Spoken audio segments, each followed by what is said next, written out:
Bueno, este señor nacía en 1940, se llama Bill Medley, cantante de Estados Unidos de la banda de Writers Brothers. Cumple hoy 84 años. Este señor cumple 84 años. Es una canción que You have lost that loving feeling. Has perdido ese sentimiento de amor, se denomina el tema. Y bueno, la verdad que es la primera vez que yo escucho este tema, así que, pero es muy buena la selección de Marcelo Fernández, siempre. 84 años cumple Bill Medley, cantante de Estados Unidos de la banda The Writers Brothers.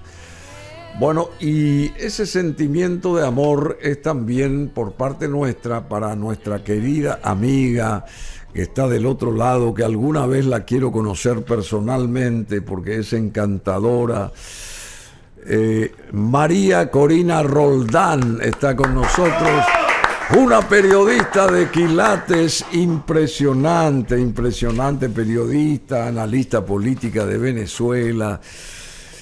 Antes que nada, un placer de vuelta, Maco, y tu país está nuevamente en la información. Parece que no cesan los informes que vienen desde allá. Maco justamente decidió emprender, que nos cuente, y muchas felicidades. ¿Decidió qué cosa? Emprender. ¿Decidiste emprender qué cosa? Sí, A ver, Maco, ¿qué decidiste? ¿Qué ya veo decidiste? que los chismes vuelan un poco rápido, Claro, ¿no? ¿y qué decidiste? A ver, Voy contanos. a montar mi propia firma de estrategia política. Muy bien. Tu propia firma de estrategia política. Bueno, y yo sé que va a ser fantástica esa empresa tuya, liderada por Maco Corina Roldán.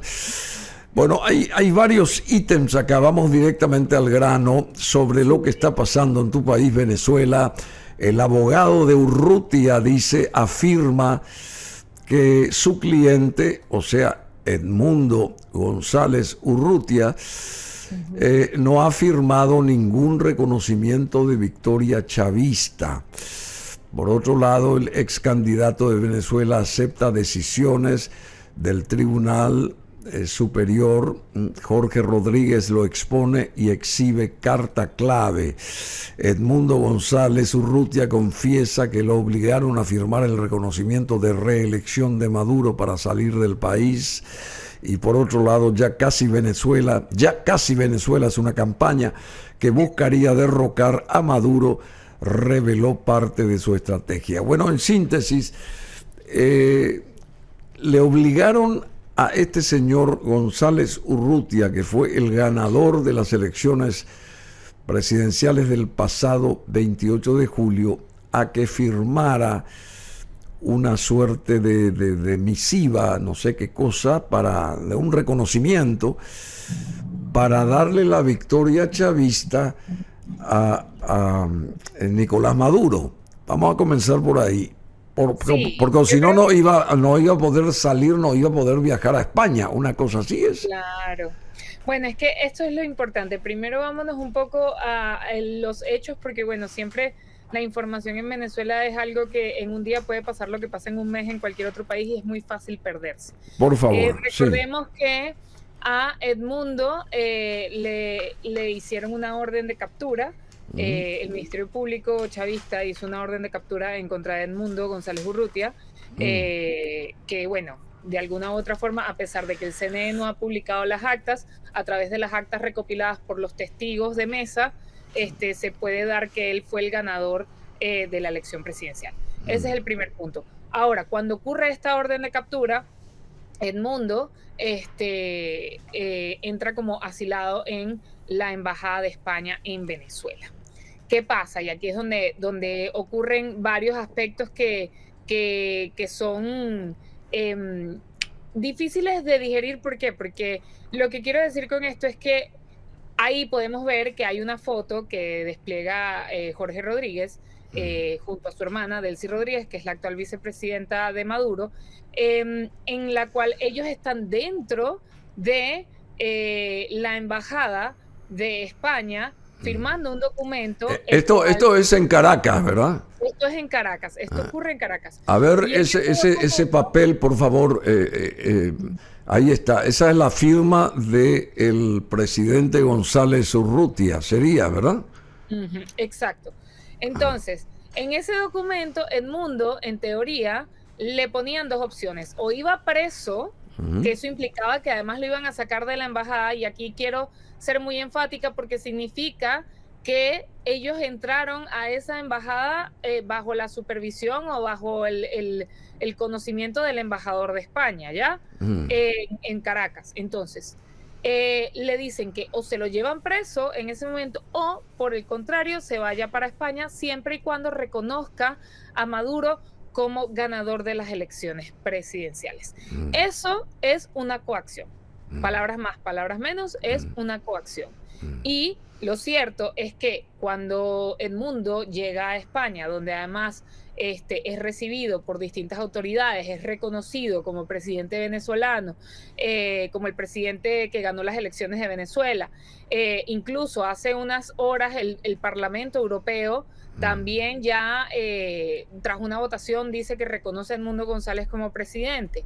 Y evidentemente en lo que llega a España pues no reconoce a Maduro según esa negociación que hicieron o esa coacción, sino que se mantiene en pie con su posición. Pues entonces Jorge Rodríguez en cadena nacional saca estas pruebas.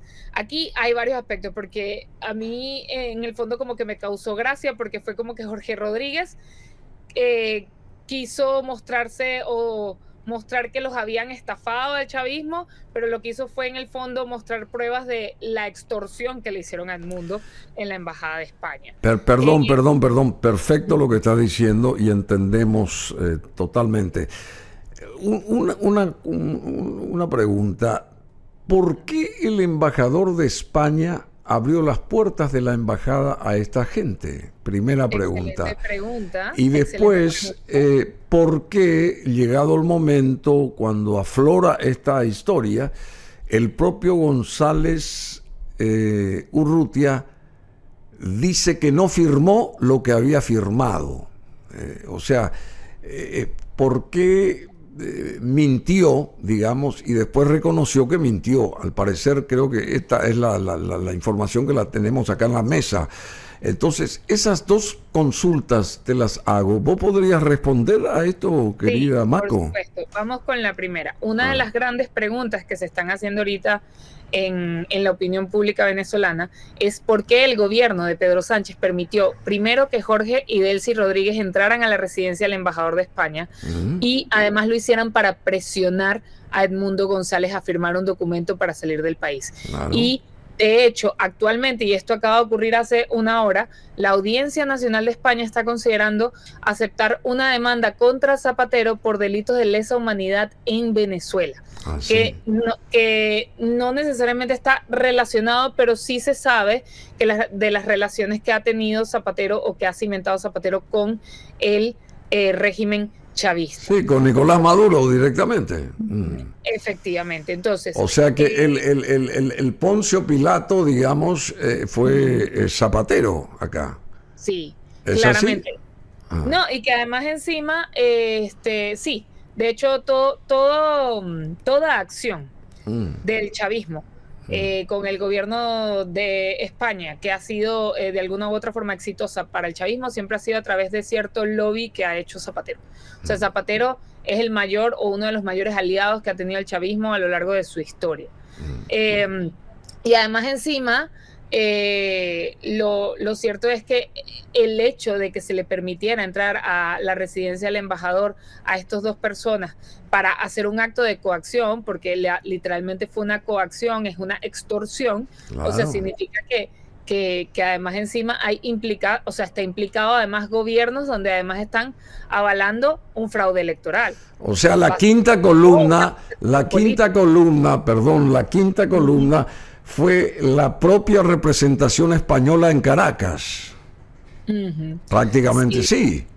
Sí, y una de las cosas que además más impactan en toda esta narrativa, o por lo menos para mí, es que recuerdo que en la cadena nacional que dio Jorge Rodríguez hay una parte en la que él decía que le daba 24 horas a Edmundo para decir que no había coacción, que si no se tendría que ver ante las consecuencias porque se encontraba en territorio español. Entonces, ahí es donde tú dices, bueno, si había dudas de una coacción, esta amenaza en cadena nacional, lo que pinta es el cuerpo entero, o lo que pinta es el proceso completo, ¿no? Del intento de amedrentamiento contra un personaje que a fin de cuentas ha tratado de hacer todo de la forma más institucional y legal posible, ¿ya?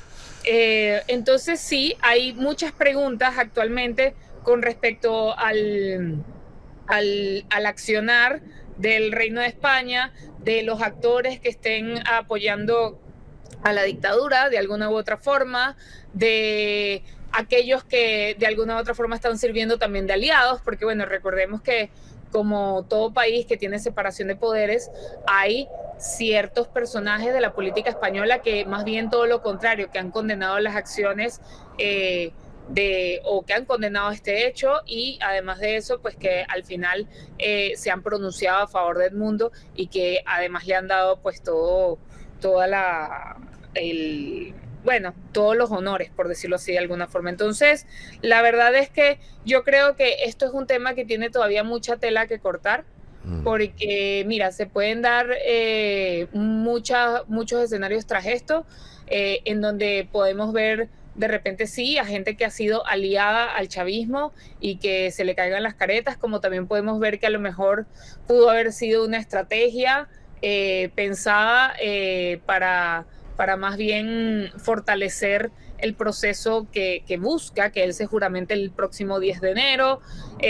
Mira, lo que te quiero decir es que hasta ahora hay mucho que ocurre en el backstage político, muchísimo que está ocurriendo en el backstage político, y que al final solo lo pueden saber los actores que están involucrados en esto. Bueno, España niega cualquier implicación con el documento que Edmundo González Urrutia firmó antes de salir de Venezuela.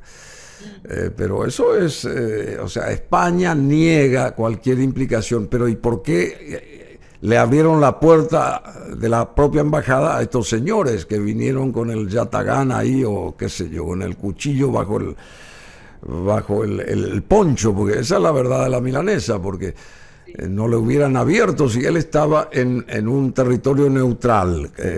González Urrutia estaba en otro país estando en la embajada. ¿Por qué le abrieron la puerta a esta gente? Quiero saber yo. Sí. No, y no solo territorio neutral, sino que era público y notorio que Edmundo era un perseguido político. Un perseguido político de estos mismos actores. Claro. Entonces, ¿cómo le abres la puerta de un territorio donde él está de alguna u otra forma bajo resguardo? Supuestamente custodiado, claro. Para que además encima pueda ser amedrentado y amenazado. Ahí es donde donde no entra o donde no cala la narrativa. Entonces, por eso es que yo digo que bueno, esto al final es como de esas historias donde todavía hay puntos ciegos, y que sacar cualquier análisis parte por un poco por la inventiva que podamos tener, pero no necesariamente tenemos toda la información completa para poder sacar un análisis real de la situación. Decime, sí. Lo que sí es cierto, y bueno, y complementando la pregunta, una de las razones por las que él dice que él no firmó este documento es porque cuando Jorge Rodríguez muestra el documento, la firma de Edmundo no está bien hecha. Es decir, no está bien hecha. No está bien hecha, la hizo mal. O sea, es como si te fijas en el documento, ahí que lo están mostrando ahorita, en la parte final del documento no termina la firma. O sea, lo cual al final podría presentarse como que no es su firma, o que él no está haciendo un consentimiento total de este documento.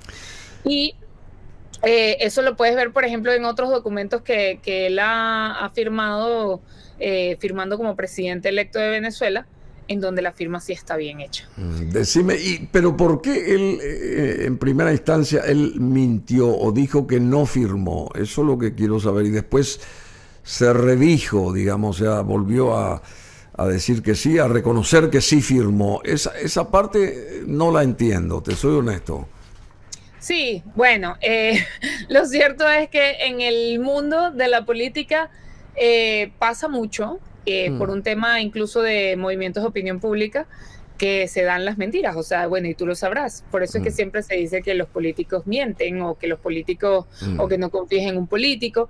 Y pues, ¿por qué se da esta situación? Porque al final o temen perder la popularidad, o temen afectar algún tipo de estrategia que estén llevando a cabo. A lo mejor él no se esperaba que Jorge Rodríguez sacara las fotografías o sacara los videos. La verdad es que en ese punto, pues mira, el equipo asesor que él tenga al lado seguramente tuvo alguna razón por la cual decirle que, o por la cual instarle a que él dijera que no firmó. Pero bueno, lo que sí pasó y lo que sí pasa es que la firma no es la firma del mundo. O sea, él al final, cuando firma, hizo un garabato. Exactamente. Bueno, vamos a este otro punto. Ya casi Venezuela. Es una campaña que estaría buscando derrocar a Nicolás Maduro a través de juntar mucho dinero para mover las piezas claves del entorno de Nicolás Maduro. Es lo que yo entiendo. Libertad para Venezuela, ya casi Venezuela. Y hay un señor que al parecer es un empresario inversor y es ex oficial de los SEAL, de la Marina de los Estados Unidos, Eric Dean Prince, fundador de la empresa militar privada Blackwater. Este señor Eric Prince se desempeñó como director ejecutivo de Blackwater hasta el 2009 y como su presidente hasta su venta a un grupo de inversores en el 2010. Eric Prince dirige la firma de capital privado Frontier Resource Group y fue presidente de Frontier Services Group, que cotiza en la bolsa de Hong Kong, o cotizaba hasta el 2021. Prince es hijo del ingeniero y empresario Edgar Prince y hermano de la ex secretaria de Educación de los Estados Unidos, Betsy DeVos. A ver, ¿vos sabés algo de esto para allanarnos el camino? Porque estamos en ascuas nosotros acá. A ver. Sí, y así como ustedes están en ascuas, no creas, hay muchos que también están en ascuas. ¿Por qué? Porque una de las cosas o de las opiniones que más vas a ver entre venezolanos con respecto a esto son bastante divididas.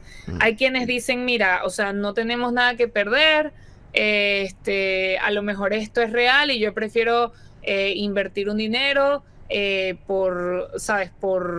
y que me vean después la cara de tonto, a no invertirlo y que resultara que fuera real, ¿no? Entonces, y hay otro grupo donde al final lo están viendo así como que, bueno, es una estafa, es alguien que se está aprovechando de la situación, de la situación venezolana para poder quedarse con el dinero. Entonces, lo cierto es que este personaje, Eric Prince, realmente no es una persona que haya sido conocida dentro del ámbito venezolano, nunca se le había visto como una opinión dentro de la circunstancia venezolana, ni se sabe realmente muy bien por qué le afecta tanto la situación de Venezuela o por qué quiere tanto arreglar la situación de Venezuela, porque nuevamente, o sea, es un americano que, bueno, sí, a lo mejor puede estar sensible a la situación de Venezuela, pero así como la de Venezuela está la de Cuba.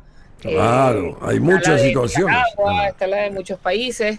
Entonces, hay ahorita como mucho enfrentamiento en la opinión pública venezolana entre tantas cosas que están pasando, porque es como que hay personas que dicen, o sea, no seas tonto, te van a robar, deja de andar metiendo dinero donde realmente a lo mejor lo que van a hacer es que te van a estafar y te van a robar. y hay otros que al final dicen, mira, sabes, a mí no me importa poner 10, 20, $15 con tal de que se libere Venezuela, claro. Se libere Venezuela, ¿ya? Entonces, lo que sí te puedo decir es que los que se han unido mucho o que han tratado de propagar esto sobre ya casi Venezuela han sido actores de la política venezolana que son, no quiero decir que son reconocidos como los más radicales, pero que casualmente se han tenido que ver con temas relacionados a seguridad. Uno de los primeros actores que se pronunció al respecto fue Iván Simonovic. Recordemos que Iván Simonovic fue uno de los directores de los cuerpos de inteligencia de Venezuela durante la democracia. Y bueno, realmente es un tipo que es muy inteligente. Bueno, para haber sido director de un cuerpo de inteligencia, pues por supuesto tienes que serlo. Es alguien que tiene conocimientos súper fuertes en temas de seguridad y fue preso político del régimen chavista por muchísimo tiempo, hasta que eventualmente le dieron casa por cárcel y después huyó. Él, si no me equivoco, está en Estados Unidos ahorita. ¿Y quién es este Eric Prince, ex militar de Estados Unidos que quiere derrocar a Nicolás Maduro? Surgió de él todo esto y sí, creo que escuché una cifra, no sé si es certera o no, algo así como $10 mil millones, una cosa así. No, $10 millones, está pidiendo $10 millones. A pero, 10 millones, 10 millones. Sí, 10 millones. A 10 millones, hay mucha diferencia. Para hacer la operación militar que él está estimando hacer en Venezuela. Pero tampoco es mucha cifra, $10 millones. No, ¿para qué? Para que los militares sean seducidos ahí del entorno de Maduro por $10 millones. ¿Es así o no? No sé si es, o sea, es que lo que yo entiendo por ya casi Venezuela no es que lo van a hacer a través de la Fuerza Armada Venezolana, sino que básicamente sería una especie de intervención. ¿Ya? De intervención. Sí, es lo que yo entiendo, porque evidentemente tampoco dan como mucha información de exactamente lo que van a hacer. Pero $10 millones, perdón, tampoco es una cifra imposible de pagar. $10 millones es qué sé yo. Inclusive tengo entendido que había un monto así como de $10 millones a alguien que pueda decir algo para derrocar a Maduro, ya mucho antes, ¿verdad? Yo escuché también eso. No, eso fue que el Estado Federal de Estados Unidos, el Departamento de Justicia, está dando recompensas por la cabeza de Maduro y por la cabeza de Diosdado. Sí, por esa cifra. Sí, sí. La de Maduro creo que cuesta un poco más, como 15. 15, claro. Y bueno. Sí. Creo que la de Diosdado 10 y así. Pero eso sí ya fue hace tiempo. Igual, a ver, o sea, el Departamento de Justicia sigue con esa oferta abierta, ¿no? O sea, claro, ¿y qué dice? Sí, por supuesto que no es nada despreciable, no son nada despreciables $10 millones, ¿verdad? Pero tampoco es una cosa, querida Mako, y la posición de esta María Corina Machado respecto a todo lo que está pasando. ¿Qué dice ella? ¿Qué ustedes pudieron captar de la posición de ella respecto ahora a este episodio tan particular por el que pasa Venezuela? Bueno, la verdad es que hasta ahora las declaraciones de María Corina Machado han sido pocas, por no decir nulas. No se ha estado exponiendo. Nuevamente tiene que haber algo ocurriendo en el backstage político que de repente no somos conscientes. Lo que sí sé es que estuvo en un Zoom el día de ayer, si no me equivoco, o el día de hoy, en las últimas 24 horas, en donde estaba presente Edmundo, estaba presente Pedro Urruchurtu, que es uno de los que está asilado en la Embajada de Argentina, que pertenece como al círculo más cerrado de María Corina Machado, de su equipo desde hace muchísimos años. También estaba Santipeña, de hecho. ¿Sí? Estaba Lacalle Lapó y el presidente de Uruguay, y también habían, si no me equivoco, cancilleres, o estaban también personas de Guatemala. Habían varios personajes en ese Zoom. Y ese Zoom lo publicó Pedro Ruchurto en sus redes sociales como te digo, no sé si fue ayer o si fue esta mañana, pero fue en las últimas 24 horas. Decime, y esto justamente mencionaste ahí a Milei, creo que mencionaste, ¿verdad? Milei. No lo mencioné, él no estaba en el Zoom. Pero ese es otro aspecto que claro, ocurrió. claro.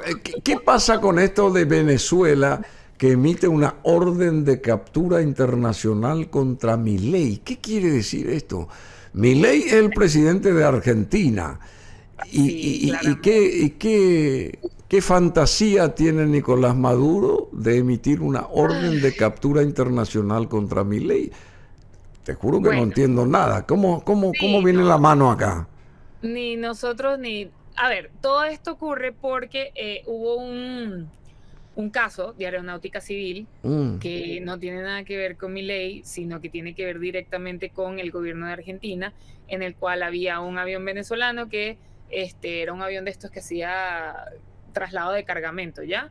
Que tenía que hacer un vuelo desde México hasta la Argentina. Cuando llegó a Argentina, el siguiente vuelo que tenía que hacer era de Argentina a Uruguay. En Uruguay, no sé si es que no cumplió con las normativas o no les dieron el permiso, tuvieron que regresarlo a Argentina, y cuando regresó a Argentina, el gobierno argentina confiscó este avión y además se lo entregó a los Estados Unidos, donde en Estados Unidos desmantelaron el avión, etc.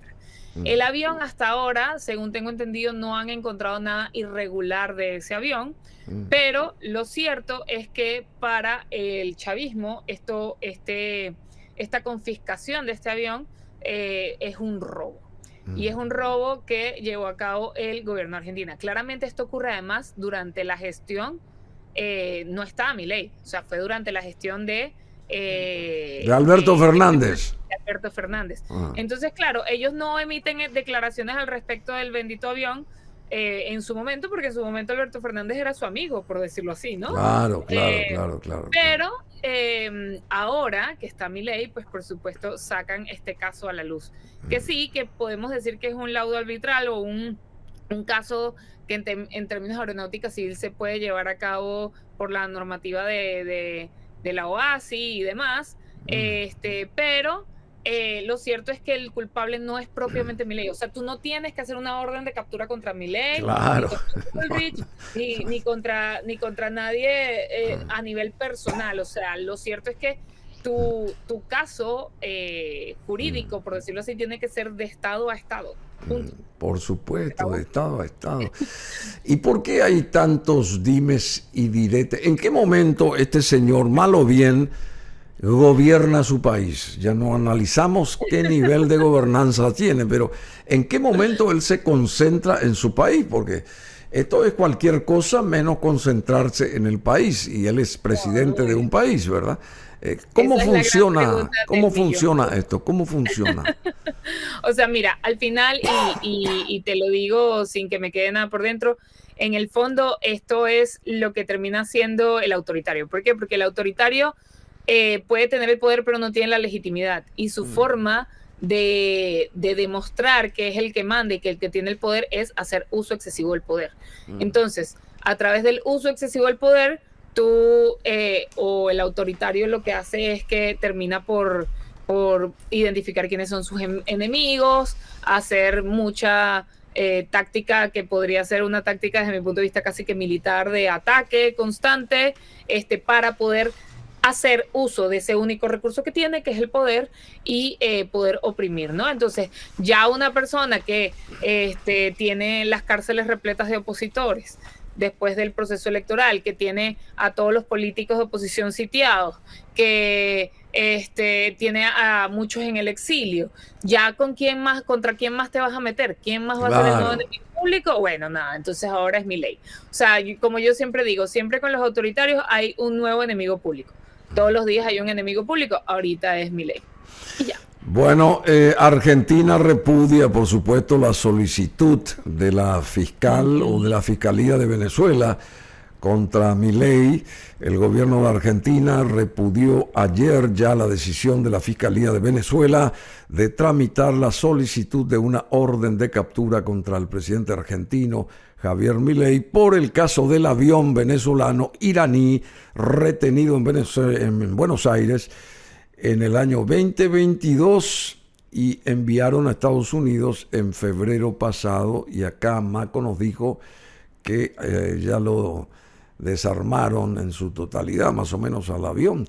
La República Argentina repudia las órdenes de aprehensión dictadas por el fiscal general de la República Bolivariana de Venezuela contra el presidente de la Nación, Javier Milei, la secretaria general de la presidencia, Karina Milei, y la ministra de Seguridad, Patricia Bullrich, a raíz del incidente del avión de la empresa Emtrasur, dijo la Cancillería argentina en un comunicado que obviamente repudian tal solicitud y qué sé yo, no sé si se están mofando ya porque es un chiste, no sé qué es esto, la verdad que no entiendo nada, pero bueno, querida María Corina Roldán, querida Maco, ¿qué sigue? ¿Qué capítulo sigue a todo esto? A ver. ¿Cuál es el siguiente capítulo de esta novela? Claro, ¿cuál es el siguiente capítulo de esta novela? Sí, no, una telenovela venezolana además, ¿no? Justamente. Mira, la verdad, y es que vuelvo y repito, y ya te lo dije incluso en alguna entrevista pasada, toda acción que tenga una reacción o una resolución positiva para la sociedad venezolana en este momento depende mucho de lo que esté ocurriendo o no en el backstage político. ¿Qué quiero decir con esto? Que ya las elecciones se dieron, ya se demostró que hubo fraude a través de las actas de los testigos, que son actas impresas por las propias máquinas de votación. Ya está el 80% de esas actas, vamos a decirlo así, publicadas en internet. Además, bueno, se ha visto, ya van 54, 53 días, en los cuales 52 días.